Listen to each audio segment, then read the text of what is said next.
जय हिंद मेरे प्यारे साथी। आप सबका स्वागत है पावर ऑफ एजुकेशन की इस प्लेटफॉर्म पे, जहां पर मेरे मित्रगण साथी आज हम अपने कान्हा जी के बारे में ही पढ़ने वाले हैं। यानी कान्हा मतलब राधे राधे, जय श्री कृष्णा मेरे दोस्त। यानी कृष्ण जी के बारे में पढ़ेंगे, उसके चरित्र के बारे में पढ़ेंगे। आज की हमारी यूनिट नंबर 2 जो है उसके अंदर रश्मि रथी रामधारी सिंह दिनकर द्वारा रचित, जिसमें मेरे प्यारे साथी काफी किरदार आए थे। कर्ण का आया था, दुर्योधन का आया था, कुंती का आया था, कृष्ण जी का आया था। तो इन सब के चरित्र हमसे पूछे जा सकते हैं। तो आज हम रश्मि रथी के आधार पर कृष्ण जी के चारित्रिक यानी चारित्रिक विशेषताओं के ऊपर हम जिक्र करने वाले हैं। तो चलिए दोस्त, ज्यादा टाइम कंज्यूम न करते हुए हमारे टॉपिक पर आते हैं। कहता क्या है कि रश्मि रथी के आधार पर श्री कृष्ण का चरित्र चित्रण कर दीजिए। मतलब चरित्र चित्रण किसके? रश्मि रथी के आधार पर बताना है। वैसे तो कान्हा जी की बहुत सारी विशेषताएं हैं मेरे भाई, लेकिन हमें इस कविता के आधार पर बताना है। तो चलिए दोस्त, कहना क्या चाहता है, यहां पर आ जाइए। ठीक है, ये लीजिए भैया, क्वेश्चन कैसे बनकर आएगा जरा देखिए कि रश्मि रथी के आधार पर श्री कृष्ण का चरित्र चित्रण कर दीजिए। रश्मि रथी के आधार पर कृष्ण के विराट व्यक्तित्व को संक्षिप्त में समझाइए। बात एक ये दोनों का, ठीक है। यह आपसे कहेगा रश्मि रथी खंड काव्य के आधार पर कृष्ण की चारित्रिक विशेषताओं को उल्लेख कीजिएगा। इस तरीके से आपके अलग अलग टाइप से क्वेश्चन। कान्हा जी के रश्मि रथी के ऊपर अगर कोई क्वेश्चन बनता है तो भैया आपने हर एक क्वेश्चन का आंसर यही देना है जो मैं अब आपको करवाने जा रहा हूं। दोस्त कहता रश्मि रथी खंड काव्य में श्री कृष्ण के चरित्र की निम्नलिखित विशेषताएं हमारे सामने आती हैं। कौन कौन सी है जरा देखिएगा। पहली, युद्ध विरोधी मेरे भाई। क्या थी पहली विशेषता? क्या थी? युद्ध विरोधी।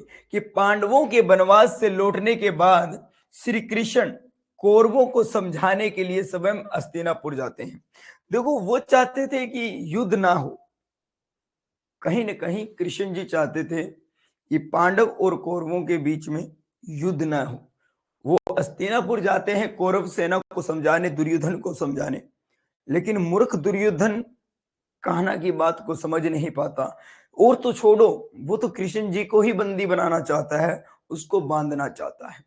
तो मेरे दोस्त कहता क्या है कि हस्तिनापुर स्वयं जाते हैं और युद्ध टालने का भरसक प्रयास करते भी हैं।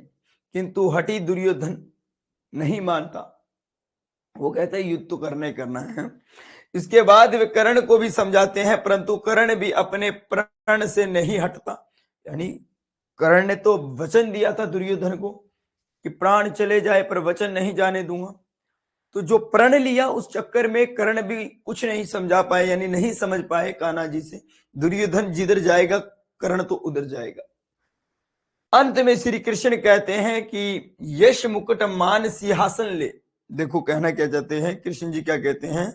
ये 4 लाइनें बड़ी अच्छी है इस कविता में कि यश मुकुट मान सिंहासन ले, बस एक भीख मुझको दे दे, कौरव को तज रण रोक सके, भूखा हर भावी शोक सके। यानी यहां पर कान्हा जी क्या करते हैं, दुर्योधन से 5 गांव मांगते हैं कि बाकी तू सारा कुछ रख ले, कोई दिक्कत नहीं, युद्ध मत करो, तुम बस कौरव पांडव को क्या कर दो, 5 गांव दे दो, वो अपना जीवन व्यतीत कर दे। दुर्योधन बोला इतनी नोक भी ना दूं, अरे अपने बाल भी ना दूं उसको। हट्टी था, घमंडी था, अहंकारी था। फिर अहंकार का तुम्हें पता ही है क्या होना था, है। बात चलेगी दूसरी। देखिए, निर्भीक एवं स्पष्टवादी थे मेरे प्यारे साथी। कहना क्या चाहते हैं जरा देखिएगा। श्री कृष्ण केवल अनुन्य विनय ही करना नहीं जानते थे, वर्ण वे निर्भीक एवं स्पष्ट वक्ता भी थे।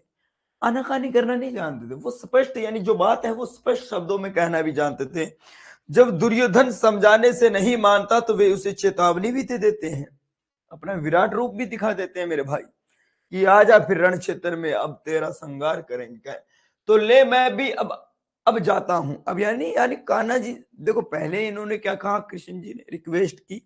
अब जब सामने वाला नहीं मानेगा तो फिर तुम्हें पता ही है, फिर तो अपना रूप दिखाना है कि ले मैं अब जाता हूं, अंतिम संकल्प तुझे सुनाता हूं, याचना नहीं अब रण होगा, जीवन जे या फिर मरण होगा, है। या तो तू जिएगा या हम मरेंगे। अब तो युद्ध होगा ही होगा, अब रण क्षेत्र में ही चलेंगे सीधे की सीधे। यानी पहले समझाया, नहीं समझा तो फिर तुम्हें पता ही, या तो हाथों के भूत फिर लातों से तो मानने थे, हैं। तीसरा है मेरे भाई, शीलवान व व्यवहारिक थे, ठंडे स्वभाव के थे, शीलवान थे, व्यवहार में अच्छा थे। कैसे, देखिएगा जरा सुनिएगा। कहते क्या है मेरे दोस्त कि श्री कृष्ण के सभी कार्य उनके शील के परिचायक है। वास्तव में वे एक क्या है, सदाचार पूर्ण समाज की स्थापना करना चाहते थे। वे शील को ही जीवन का सार मानते। वे चाहते थे कि युद्ध ना हो, सब लोग आपस में हमेशा सब मिलजुल कर प्यार से रहे, कोई लड़ाई झगड़े आपस में ना रहे। नहीं पुरुषार्थ केवल जाति में है, विवाह का सार शील पुनित में, साथ ही वह संसारिक सिद्धि और सफलता के सभी सूत्रों में भी अवगत थे। मेरे प्यारे साथी, ये जो लाइनें हैं, जो पैराग्राफ है, अगर ये आप दो चार अपने क्वेश्चन में लिख देते हो तो आपका क्वेश्चन और भी लाजवाब लगता है पढ़ने वाले को। नहीं भी लिखते हो कोई दिक्कत नहीं है, लेकिन अगर आपने हिंदी को लिया, हिंदी विषय को चुना है, तो मैं आपसे चाहूंगा कि ज्यादा नहीं तो एक क्वेश्चंस के अंदर 2 से 3 पैराग्राफ जरूर लिखना मेरे भाई। 2-2 लाइन के लिख देना। चेक करने वाले के माइंड पर सीधा इफेक्ट डालते हैं। अच्छा लगता है कि एग्जाम्पल कहीं मर्जी 4 लाइनें जहां से याद आती है वही लिख देना, कोई दिक्कत नहीं है। ठीक है, यानी सीधा सीधा याद है तो फिर तो लिख ही दोगे, नहीं याद है तो खाली छोड़ने से क्या फायदा, कुछ करना तो है। गुणों के प्रशंसक थे मेरे भाई। श्री कृष्ण अपने विरोधी के गुणों का भी आदर करते हैं। कर्ण उनके विरुद्ध लड़ता है, परंतु श्री कृष्ण कर्ण का गुणगान करते नहीं थकते। यानी वो गुणों को अहमियत ज्यादा देते हैं, शत्रु या मित्र नहीं देखते।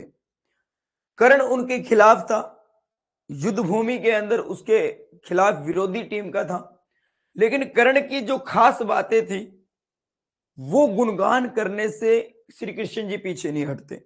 जो कहने लायक है, जो बताने लायक है, वो तो फिर खैर बताना ही बताना है मेरे दोस्त। गुणगान करते हैं। सबसे वीर योद्धा कौन है? तो कर्ण है मेरे भाई। सबसे बड़ा दानी कौन है? तो कर्ण है मेरे भाई।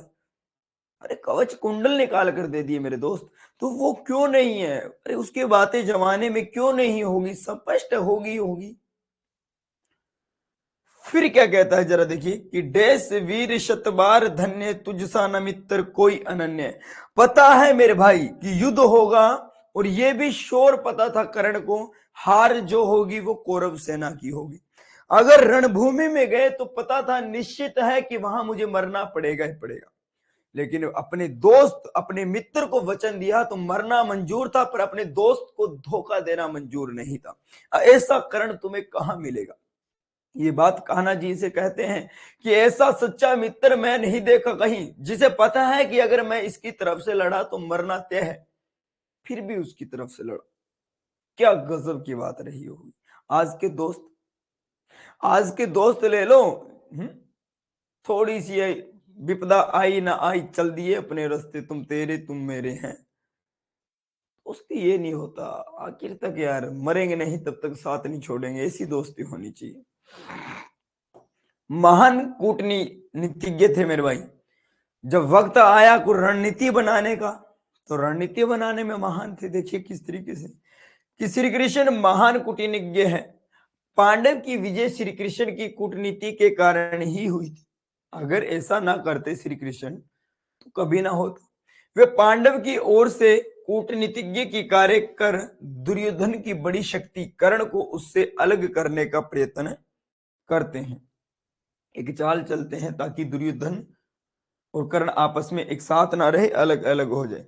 उनकी कूटनीतिज्ञता का प्रमाण कर्ण से कहा गया। उन्होंने यह कथन कहा, देखो कुंती का तू ही तन्य श्रेष्ठ, बलशील में परम श्रेष्ठ, मस्तक पर मुकुट धरेंगे हम, तेरा अभिषेक करेंगे हम।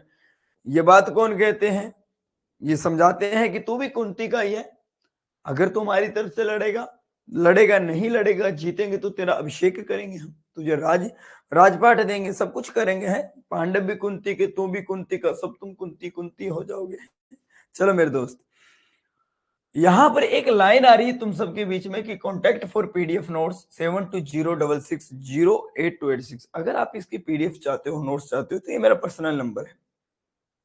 अदरवाइज मेरे भाई मैं आपके कॉल ना उठा पाऊं, आपके व्हाट्सएप पे रिप्लाई ना दे पाऊं, तो ये एप्लीकेशन है पावर ऑफ एजुकेशन की, जो आपको प्ले स्टोर के ऊपर मिलेगी। कहां पर डाउनलोड करना होगा? कहां से मेरे भाई? ये लिखकर power of education. Play store के ऊपर आपने जाना है, वहां लिखना है और आपको ये एप्लीकेशंस मिल जाएगी। तमाम ऐसे बेहतर नोट्स मेरे भाई बड़ी मेहनत के साथ, बड़ी शिद्दत के साथ पढ़ लिख कर बनाए गए नोट्स हैं, ताकि एक बार पढ़ने पर डायरेक्टली कम समय में आप सारा कुछ डाटा याद कर पाओ। आपको इस एप्लीकेशंस पे मिल जाएंगे, और भी सब्जेक्ट है, टोटल सब्जेक्ट के मिल जाएंगे मेरे भाई, पूरे बैच के मिल जाएंगे, बैच कोर्स सब कुछ है। आप जाइएगा, एक बार देखिएगा, विजिट करने में कुछ भी नहीं लगेगा, चेक करने में कुछ भी नहीं लगेगा, जाइएगा देखिएगा जरूर। अलौकिक शक्ति संपन्न है मेरे भाई।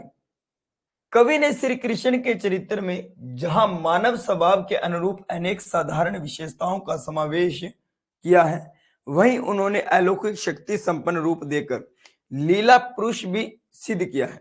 जब दुर्योधन उन्हें कैद करना चाहता है, दुर्योधन उन्हें बंदी बनाना चाहता है, उन्हें बांधना चाहता है, तब वे अपने विराट स्वरूप में प्रकट हो जाते हैं, अपने आप को बहुत बड़ा बना लेते हैं और दुर्योधन को कहते हैं, आहा दुर्योधन बांध मुझे, अपनी जंजीर को बढ़ा सकता है तो बढ़ा कर दिखा। कहते देखो, हिरण क्या हरि ने भीषण ओंकार किया, अपना स्वरूप विस्तार किया, डगमग डगमग दिग्गज डोले, भगवान कुपित होकर बोले, अरे जंजीर बढ़ाकर साध मुझे, हाँ हाँ दुर्योधन बांध मुझे है। अपना विस्तार किया, अपने स्वरूप को बड़ा किया और कहा कि अरे भैया पृथ्वी डोलने लगी, दुग दुग दुग दुग हर एक चीज डोलने लगी, और कहा दुर्योधन अपनी जंजीर को बढ़ा ले, दम है तो मुझे बांध कर दिखा दे। इस प्रकार इस खंडकाव्य में श्री कृष्ण को श्रेष्ठ कूटनीतिज्ञ किंतु महान लोकोपकारक के रूप में भी चित्रित करके कवि ने उन्हें पौराणिक चरित्र को युगानुरूप बनाकर प्रस्तुत किया है। कवि के इस प्रस्तुतिकरण की विशेषता यही है कि इससे कहीं भी उनके पौराणिक स्वरूप को क्षति नहीं पहुंची है। कृष्ण का यह व्यक्तित्व कवि की कविता में युगा अनुसार प्रकट हुआ है मेरे भाई, यानी लंबे समय तक प्रकट हुआ है। ये था मेरे भाई कृष्ण जी का चरित्र मेरे भाई रश्मि रथी के आधार पर। बहुत प्यारा क्वेश्चन है, आपकी सीरीज में नहीं मिलेंगे मेरे भाई। आप अगर सुपर सीरीज पढ़ रहे हो, ये तमाम क्वेश्चंस जो है वो गहरा अध्ययन करने के बाद इन्हें तैयार किया जा रहा है। अब आपके पास दो चांस है, या तो पावर ऑफ एजुकेशन का बैच ले लो मेरे भाई, या सुपर सीरीज ले लो। अब वो समय चला गया मेरे दोस्त जब सुपर सीरीज में से 4 क्वेश्चन एग्जाम में आते थे, 5 क्वेश्चन, 15-16 क्वेश्चन सुपर सीरीज वाले दे देते थे, उनमें से 4-5 क्वेश्चन आ जाते थे पास। अब भैया यूनिवर्सिटी ने एक सिलेबस दे दिया है, पाठ्यक्रम दे दिया है, पूरी किताब आपको दे दी है कि भैया एग्जाम यहां से निकलेगा मेरे दोस्त, पूरा सिलेबस तुम्हें दे दिया है। अब ये मत कहना, सुपर वालों पर ब्लेम मत लगाना, ये यूनिवर्सिटी, देखो पढ़ते तुम सुपर सीरीज हो, ब्लेम तुम लगाते हो कहाँ, यूनिवर्सिटी पे, कि यूनिवर्सिटी ने भैया बाहर से दे दिया। अरे यूनिवर्सिटी ने अपना पाठ्यक्रम जारी किया है मेरे दोस्त, उन्होंने कब कहा कि यहाँ पर कृष्ण की बात नहीं चलेगी है? यूनिवर्सिटी ने भी तुमसे कब कहा कि पाठ्यक्रम में कि कृष्ण की बात नहीं है, इस कहानी में कृष्ण का चरित्र नहीं पूछा जाएगा? सुपर वालों ने नहीं दिया। उन्होंने कब कहा कि कुंती की बात नहीं चलेगी, कुंती का नहीं आएगा है? कब कहा उन्होंने? उन्होंने कब कहा सारांश नहीं आएगा इस कविता का? सारे के सारे आएंगे मेरे भाई, 7 के 7 सर्ग आपसे पूछे जाएंगे। तैयारी कहाँ करनी है, किस लहजे में करनी है, वो आपको डिसाइड करना है। मेरा कर्तव्य तुम्हें जगाना है। सुपर मेरे भाई एक तरीके का गेस पेपर बनाया गया था जो आपका पास्ट में चलता था। अभी आपका टाइम चेंज हो रहा है मेरे दोस्त, 2025 चल गया है। कभी जब चला करता था, एक वक्त था जब चलता था मेरे भाई, 2000 सन चला करता था, तब यहां सुपर का राज हुआ करता था। आज हम उन्हीं अपने दोस्त, अपने मतलब पुराने साथियों को देखते देखते आज हम इसके पीछे लगे हुए हैं, सुपर सुपर सुपर, जबकि वक्त बदल चुका है मेरे भाई, 2025 आ चुका है। किताबों ने अपना रुख बदल लिया है, पाठ्यक्रम अपना चेंज हो चुका है, सुपर वही काम कर रही है, यानी पहले जैसे थी वैसे की वैसे आज भी। देखो मेरी किसी सुपर वालों से कोई वो नहीं है, मेरा बच्चे को जगाने का मतलब है, बच्चों को सही दिशा दिखाने का मतलब है। मुझे सुपर वालों से कोई नफरत थोड़ी ना है। अच्छा है कि सुपर ने कुछ दे रखा है, वरना तुम तो कुछ भी ना पढ़ते। सुपर की काबिलियत है कि कुछ दे रखा है। बाकी मेरे दोस्त तुम्हें सही दिशा दिखाना मेरा कर्तव्य बनता है कि सुपर सब कुछ नहीं है तुम्हारे लिए। मेन मोटिव है तुम अपना कहाँ किस लेवल तक अपनी तैयारी को करते हो। एग्जाम बाहर नहीं जाता पाठ्यक्रम से, सुपर में नहीं होता सब कुछ, ठीक है ना। मैंने अब की बार, मुझे भी पिछले साल तो मुझे भी इतना नॉलेज नहीं थी, मैं भी पहली बार राजस्थान में एंट्री किया, क्योंकि आप सब जानते हो मैं हरियाणा से हूँ। अभी मैंने इस साल जब पढ़ाया, और मतलब दूसरा ही सेशन है मेरा, पहला सेशन तो जैसे तैसे निकल गया, वक्त का अभाव था। इस बार मैंने उसको एनालाइज किया अच्छे से, मैंने कहा यार चक्कर क्या है, सिस्टम क्या है, सिलसिला क्या है। तो मैंने देखा सुपर वालों ने पूरी पोएम के अंदर 10-10 पेरे हैं, वहां से 3 पेरे दे रखे हैं। अब मेरे को यहाँ पर कहानी समझ में आई कि भैया सुपर सीरीज कोई पाठ्यक्रम नहीं है, वो तो एक गेस पेपर बनाया गया है बच्चों के लिए।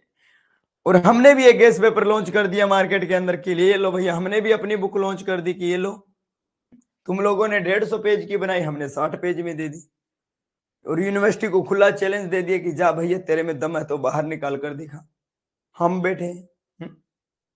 तो मेरे दोस्त, कहने का मतलब, इन तमाम बातों के बाद मैं इतना कहना चाहूंगा कि अभी तक अगर आपने वीडियो को लाइक नहीं किया, इस प्यारे से चैनल को सब्सक्राइब नहीं किया, तो मेरे भाई, पहली बात तो मेरे लिए ना सही, इस कान्हा का क्वेश्चन जो मैंने आपको कराया, इसके लिए ही सही चैनल सब्सक्राइब हो जाना चाहिए मेरे भाई। ये परिवार दिन ब दिन बढ़ना चाहिए मेरे दोस्त, क्योंकि ये परिवार बढ़ेगा, मेरा हौसला बढ़ेगा, और मेरा हौसला बढ़ेगा तो ऐसे हजारों क्वेश्चन को मैं तुम्हारे बीच में नासो नाबूद करके छोड़ दूंगा। आज की रात भर क्लास चलेगी मेरे भाई। यूनिट नंबर 2 आपकी लगभग कंप्लीट करवाने वाला हूं। यूनिट नंबर 2 के 8 क्वेश्चंस जो रहेंगे, 8 से 9 क्वेश्चंस, हम आज 4 से 5 क्वेश्चंस करेंगे, और सारे के सारे एक साथ करने वाले हैं। तो सभी जितने भी मेरे साथी जिन्होंने बेच ले रखे हैं, वो भैया जुड़े रहना, क्लासेस 10-10 15-15 मिनट पर आते रहे, सारे शेयर करो मेरे दोस्त, अपने साथियों को जगाओ, उन्हें दिखाओ, पीडीएफ दिखाओ उन्हें कि भैया देखिए, एक बार पढ़ के देखो, एक बार में डायरेक्ट याद हो रहा है। किताबों में क्या दे रखा है पता नहीं, लेकिन डायरेक्टली माइंड पे सीधा सीधा इफेक्ट गिर रहा है। अट्रैक्टिव करती है हमारी पीडीएफ, क्योंकि मेहनत करके बना रहे हैं इस साल मेरे भाई। पिछले साल से 3 गुना इंप्रूवमेंट दे दिया हमने। अभी के लिए इतने काफी। एक साथ बोलिएगा राधे राधे, जय Shri Krishna, love you all, take care, bye bye.